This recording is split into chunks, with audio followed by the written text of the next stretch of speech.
Happy Monday, everyone. As if you couldn't tell by now, this is the year of the bull for Ability Chiropractic. And we're going big with it this week. You probably saw bulls all around the office. We've got stickers to hand out to our patients. And so we're going to dive into the story of what that is and how we convey that to our patients. But first, I want you to think about the bull. What adjectives would you use to describe a bull, right? What comes to mind when you hear about a bull? And so I asked a few people in my close circle. Take a look. Quick, describe a bull in one adjective. Okay, we gotta redo. Okay, hold on, let me think. Quick, describe a bull in one adjective. Hard-headed. All right. Henry, quick. What's an adjective? Quick, what's an adjective that describes a bull? A bull? Yes. Violent. All right, Greg, what's an adjective that describes a bull? Harry. Quick, give me an adjective that describes a bull. Aggressive. Quick, Chelsea.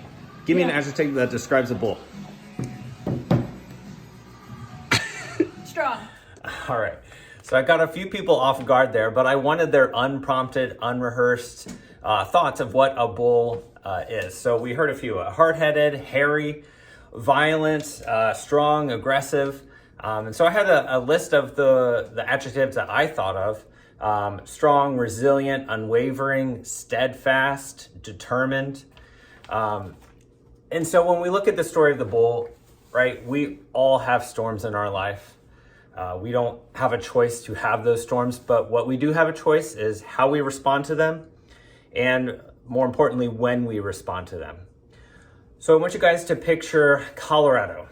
It's a bit unique in the fact that it's essentially divided in half. On the western side, we've got the Rocky Mountains, and on the eastern side, we've got the Great Kansas Plains.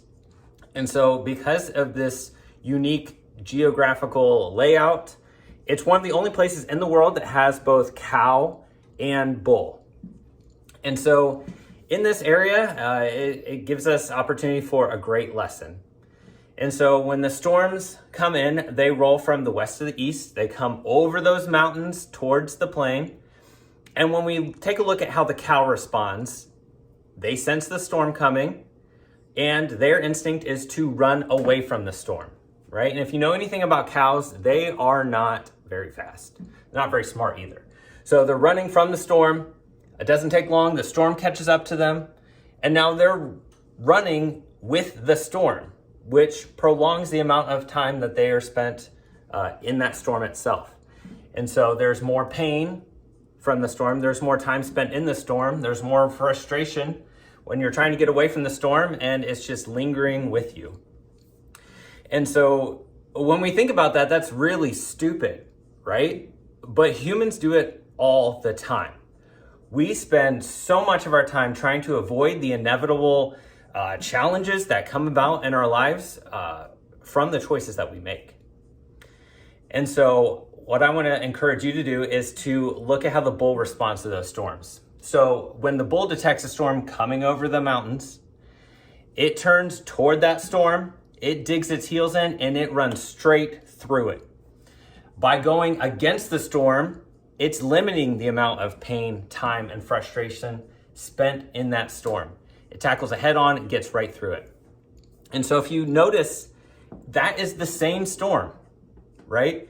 It's just a difference in how they respond to it. And so when we take that analogy and look at it in our own life, we all have personal and professional challenges, right? Personal and professional storms that we have to tackle on a daily basis. And we don't get to choose if we have them, but we do get the right to choose how we respond to them, and more importantly, when we respond to them. So I'm asking you, when those storms come your way, which way are you charging?